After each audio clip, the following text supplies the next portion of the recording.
Yo, this is WSoul13 bringing you Raid Shadow Legends. Today we're going to be doing Raid on the Treadmill again.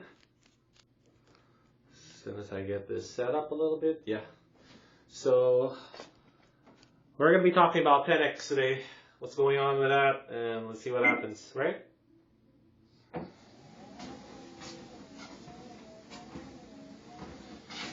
Treadmill time. Wonderful. So what's up? What's with today's 10x? And what are we thinking about doing on this one? Is it 10x? It's 10x, right? It's not 2x sacred, it's 10x. There we go. So as usual, ignore the left side of your screen. You're not getting any of those. Oh, they're offering up Whittier. Well, you could have gotten Whittier for literally, how many fragments were they giving Whittier out? I think like fragments were they giving Whittier out? I think like 15 sacred shards for Whittier, which is great, you know. I would love to get. I actually enjoyed getting Whittier for 15 sacred shards. So what's up with 10x today? Well, we're going to take a look and we're going to see if it's worth your time and your shards to try to get lucky here. So if you don't know, my patented method for pulling in 10x is you pick a champ you want to go for, you pull until you get the epic, and that's it, you stop. If you get it, you get it. If you don't, you just move on. So that is the most economical way to try to go for it. So there are going to be occasions where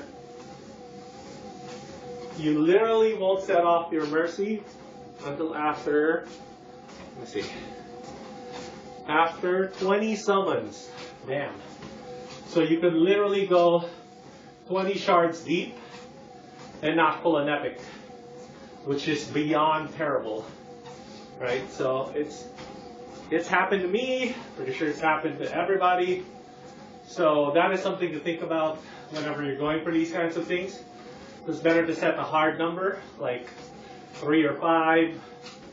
You know, if you get lucky, you get lucky. If you don't, then that's it, you stop. So let's take a look at who's up for grabs. I think they're amazing. The epics are all amazing. So definitely worth pulling some luck here. So let's start with Ugo. So Ugo, let's go through the skills. Right. So Ugo is somebody I mentioned in my very recent top 5 picks for each of my 7 key roles, right? So Ugo is in the list. Surprise, surprise. Should surprise everybody. But it's not because of this A1 with Leech. A1 with Leech is great. Anything with Leech automatically makes it a pretty good pick for boss fights. I think the reason why Ugo is so great is because of this. You got an AoE 100% chance if booked, 3-turn cooldown, 60% decreased depth, and then a block buffs that can go up to 100% if you're fighting 5 people, which is waves in dungeons and moon power.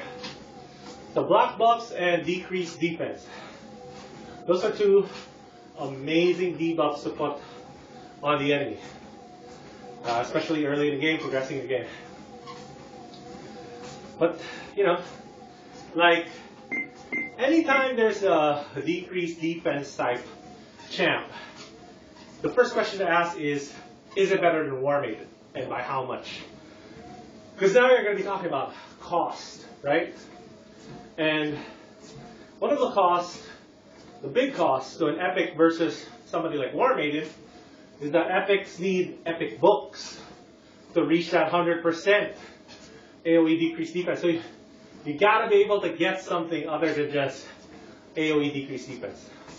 So under my top 5 for my AoE decreased defense champs for a progressing account. So the qualifiers are, for a progressing account, before you get Seal of the Drakes, right? So obviously, for a lot of people, after that day 180 mark, and you pull your shards and you've gotten all your fancy champs, the list kind of like peters out because a lot of these champs are mostly progression based. But like Ugo has a role in endgame Hydra, so I kind of biased it towards champs that are progression heavy but also has endgame potential. So this is, the black buffs is what gives Ugo the endgame potential in Hydra boss. But this is what makes Ugo AoE decreased defense with upside. It's this A3, removes all heal reduction from all allies, then remove an extra random debuff from all allies, then a 20% heal based on Ugo's max HP. So you can have Ugo going, I don't know, triple speed set, and just go HP percentage on gloves, chest, and boots. Call it a day, right? And what you're doing here is that if all allies are dead, they come back with 50% HP and third meter 50%. So you combine this with Ugo's amazing passive, which puts a block damage on him if he dies, right? Whenever this champion's last living ally is killed. Yeah, so when the last guy on the team dies, he puts black damage on himself, increased speed, so that'll get him his turns going a lot faster. One turn increased speed, yeah. So it's only a 1 turn increased speed, which, you're going to be a little bit strapped here if you happen to use this skill on auto. So you're going to need 4 turns to get back into it. But I think, honestly, especially earlier in the game, just the ability to potentially bring everybody back on your AoE decreased defense champ slot on those first 5 to 7 guys, such a big deal. Because that means that you could have the rest of your team basically just either keep Ugo alive or keep everybody else alive so Ugo can do his thing, per thing. So yeah, in my opinion, I think Ugo is one of the best picks you can have at the AoE decreased defense slot. And she definitely deserves to be on the list I just put out. Alright. So, let's take a look at the next one. Mausoleum Mage. Mausoleum Mage, when I first made my classic F2P low spender team building guide, was somebody I missed because I never pulled one. And I never fully understood how good he was. But at the time, Mausoleum Mage this was before Seal of the Drakes came out, or right when Seal of the Drakes came out, right? So before, Mausoleum Mage was considered to be one of the most premier carry champs in the game. Not because he can revive, but because he brings so many things in his kit that makes him so good and keeps your team moving and alive. So, what does he bring? Decreased speed, great for boss fights. Increased crit rate and increased defense, right? And also puts a block debuff for 1 turn. 3 turn cooldown. This can be tuned for clan boss, alright? And then finally, removes all debuffs from all allies and heals them 10% of this champion's max HP. Heals by a further 10% if 1 or more debuffs are removed. Then fill turn meter 15% if 2 debuffs are removed. So this means that since the turn meter happens at 2 debuffs instead of 1, Mausoleum Mage is tunable for clan boss. Yeah? So you could tune Mausoleum Mage along with a buff extension champ like Valerie to have him put down that increased defense and block debuffs and cover you for the debuff round, the debuff turns of the clan boss, while also giving you full coverage for increased defense if you're going 1-for-1. So, you know, Moz is amazing. Everybody that can pull one early should definitely lean on Moz heavily just to get you through those first stage 20 dungeon problems. Definitely Moz is capable of getting you through Dragon's 20. He's this positive affinity for Dragon's 20, so he'll end up living longer than the rest of your guys. What is it? 10% of just champ is max HP. You just bump his HP up and then he gives you more healing. You know, so he's like a nice supplemental healer and damage mitigation champ, and one of the best in the game, especially earlier in the game. So if you're looking for somebody that could change your account right now and you're kind of like new to the game, before you get Still of the Drakes, not a bad time right now to try to gamble for Moz. Yeah. Don't go all in. 10x, you never go all in. This is like free-to-play, low-spender advice, but in 10x, you never go all in. Right? So you go as shallow as you can go to get your gamble in. That's it. Move on to the next 10x, next fusion champ, next event. I'm aware that March is going to be a slow month for raid, which is good because it's going to give us some time to kind of like put things into perspective, how we're running our accounts and how everything's kind of like going. So let's move on to the next one. Doom Priest. Doom Priest is one of the most sought after epics in the game for endgame Doom Tower. She fixes everything there. Boss fights, wave control, helps you out in the torment waves, you know, where everybody gets frozen, since a lot of F2P low spender Doom Tower wave clears are going to be relying on piling on the buffs, right? Bar buffs means more frozen guys. If you have too many frozen turns, those torment waves can get you, and Doom Priest is a great tool in your toolkit to be able to live through that, right? I have mine on Relentless set, and she's amazing. I have her on War Master as well, so she can chip in on the boss fights too. So yeah. So those A1 and A2 is practically useless. I mean, have a little bit of applications, but not really. What you want is this: heal all allies by 7.5% of their HP. Right? So when you're facing the torment waves, a little bit of a tip here is to turn this off. So this is nothing but a net negative on a team against the torment waves in the hard Doom Tower waves. I would turn that off, A2. And then, yeah, she also brings Speed Aura for Force Champs.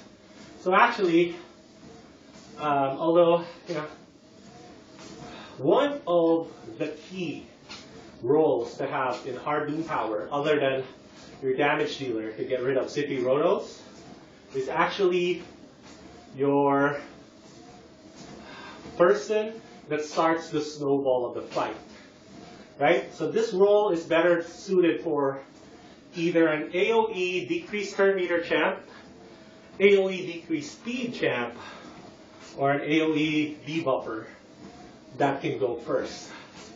So yeah, if you're strapped for an aura in Doom Tower, there's actually a neat little combo with Doom Priest and Rosin Scar Hydra, both the same affinity. Yeah.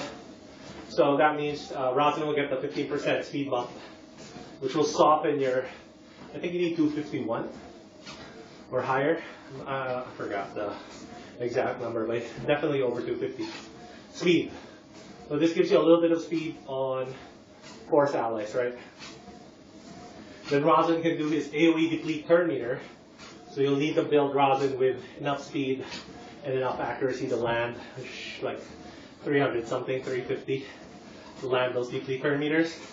And then you go through the wave, kill the CP and Rotos, and make sure Rosin has reset that deeply turn meter skill. For the next wave, then you rinse, repeat until you finish out the whole wave. So that's actually one way to get through those really hard waves. That's why Doom Priest is so good. Nice combo with rosin, brings a little bit of healing, you know. But all of that won't work unless you have a damage dealer champ strong enough to take down Sippy Rotos at that high a level. And in case you missed him, when they gave him away for 25 voids, I think 25?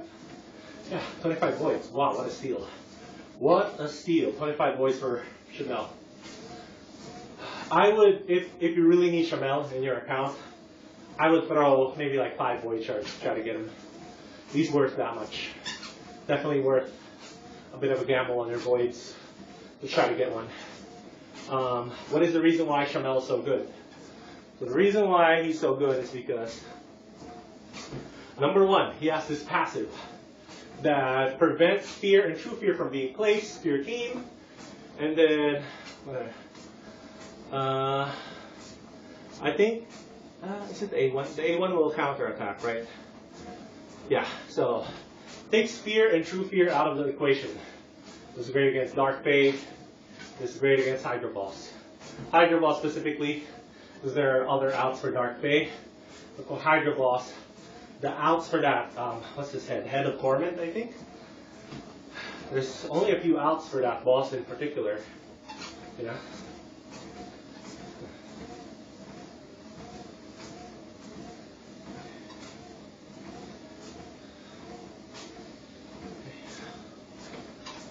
So it's like, I don't know. Are you going to have enough ways to mitigate that fears from coming out and really messing up your guys, messing up your turn sequences for Hydra?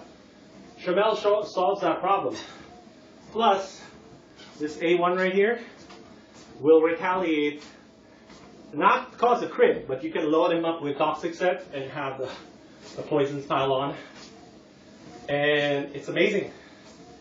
It's amazing, and it doesn't need accuracy. It's the other thing, I think. To land the poison from Toxic Set, you don't need accuracy. So it's like such a good combo, you know? And of course, for hard Doom Tower, there is this tax one enemy 3 times, ignore 25% of the target's depth, ignore further 25% for each buff on this champ, place a True Fear, and debuff on all enemies for 1 turn if this kills an enemy.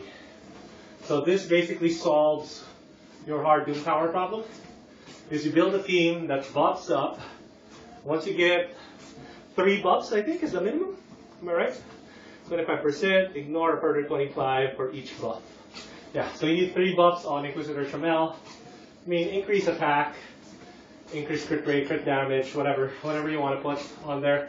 Doesn't matter, could be increased defense. Definitely increased attack would be good, because it will give you more damage. But yeah, this is a recipe right here to clear hard Doom Tower. Because this allows you to assassinate a Sippy Rotos right off the bat. And it's a 3-turn cooldown, right? So, you know, you can come back to it pretty fast. As long as you have enough control for the rest of your team. And then you can mitigate the Rotoses doing their thing, damaging you guys. I mean, there's still a little bit of RNG, of course, even with endgame Doom Tower teams. Unless you're doing the Seer reset method, you know. Even that has RNG too in it, unless you have multiples of reset champs or multiple Seers or whatever. But yeah, still really good. So that's it. It's one of those rare occasions where both Ancients and Voids are great value. Even a Sacred Shard, I'm not sure about pulling a Sacred here. I might not. Yeah, I mean, yeah, I might not pull a Sacred here. But I'll definitely think about some Ancients, maybe like 5 to 10 Ancients. And then for Voids, I would go as many as 5 to try and gamble for Treadmill. If you don't get it, you don't get it. Yeah. That's basically it. That takes care of 10x. So, like, what about March? What about the rest of the way for March, right? Because we're kind of at a point now where the rate is slowing down a little bit. There's probably not going to be a fusion this month. What do you do with this time? What do you do with your resources? In my opinion, this is the time to save up on resources, especially shards. This will be a great month to really diamond hand those shards, bruh, and not use them for any of these events right here. You know, unless you're gambling a little bit. So like, I think people misunderstand what it means to really diamond hand your shards. A lot of people think you're gonna end up like me, you know, where I have all these shards available, right? And they think that's what diamond hands mean. Like for example, my ancient shards, I pulled Archbishop Pintheroy. So if I didn't do that, I'd be over 250. And I said in that video, when I pulled for Archbishop Pintheroy, that it's all upside for me because one, I guarantee a champ that can help me in Hydra Balls down the line. Also, I should have enough shards for the next guaranteed legendary pull for Ancients, right? I'm at 104 right now. Combine that with my gems. Should be enough if they did it tomorrow. But truth be told, by the time they roll it out again, I should be over 150. Pretty easy. It's just from doing clan boss stuff, you know, buying ancient shards from the market. I don't even do dungeons anymore, except to level up the guys that I have for the new game plus. So yeah, it's not about just having a lot of shards on hand. Diamond hands mean pulling at the time most advantageous for your account. So if you're in a position where an Ugo or a Mausoleum Mage or a Doom Priest or Inquisitor Shamel can truly change your account, now's a good time to gamble. But it also means keeping tight expectations. So yeah, like I said, for Voids and Ancients, you literally go 20 plus without pulling an epic. That's just the reality, and you know, you're gonna have to deal with that when the time comes. When you're kind of like trying to run your account and trying to grab all these shards and stockpile them for the next fusion event, for the next guaranteed champ event. So like 25 voids for Inquisitor Shamel. My God, what a steal. I just said it. You can go 20 plus without pulling a single epic. And now you get the one you want. You know, so that's what Diamond Hand is. That's what it means to really like Diamond Hand the shards. It just means you're holding until you get the right moment and you just go boom. You get that in. Yeah? And you know, maybe one day, I mean, I've already kind of proven it last year, but I didn't really document it that way. I just kind of like trusted the process and it worked. Right? So for those that don't know, you can look into my YouTube channel for my Brogni Mancer comp. It's a 2-key Ultra Nightmare Clan boss comp that can 1-key Nightmare and Brutal, all on the same speed, all on full auto. And the entire comp was built from guaranteed champs, fusion champs, and promo champs of last year. No ninja. So, you know, you can still build this exact team on your account. I don't have ninja on there. But yeah, I didn't document it that way because, you know, the method is just to stockpile useful champs and then figure out what to do with them later. It's kind of what I'm doing now. So I'm on the verge of a possibly a good clan boss team. It's not there yet, obviously. But I've got a core of really strong healing and buff extension. So I got Godseeker and Eerie and Whittier for increased defense, continuous healing, buff extension. And then Opardin from the last fusion event, from the January fusion event, you know. So even if I end up solving clan boss a little bit early in the year, I'll still be pushing, I'll still be doing comps because I understand that having too many guaranteed champs in your comp is a little bit hard in terms of an expectation for a newer player to do. I get that. So it's going to be more like an optional build. If you happen to pull these champs, or if you happen to participate in the guaranteed champ events, then great, that's good for you, right? Yeah, so that's where we're at. I'm going to be working on those comps. So I haven't really hit the magical 3-key on Nightmare yet with the champs we had this year. So I'm not there yet. It's still a 3 to 4-key team, and we don't have a guaranteed decrease attack champ yet. So it's kind of like an optional team right now with Apothecary and Coffin Smasher as the lucky pulls of the comp. But definitely it's good enough to get a 3 to 4-key on Nightmare. So you can probably scale that up to 3-key, but it's a little bit inconsistent. We'll need a little bit more juice, which is what I'm trying to do with this possible new comp. So yeah, that's it. I think we did pretty good today. So we'll see you all next time on the next episode. All right? Peace.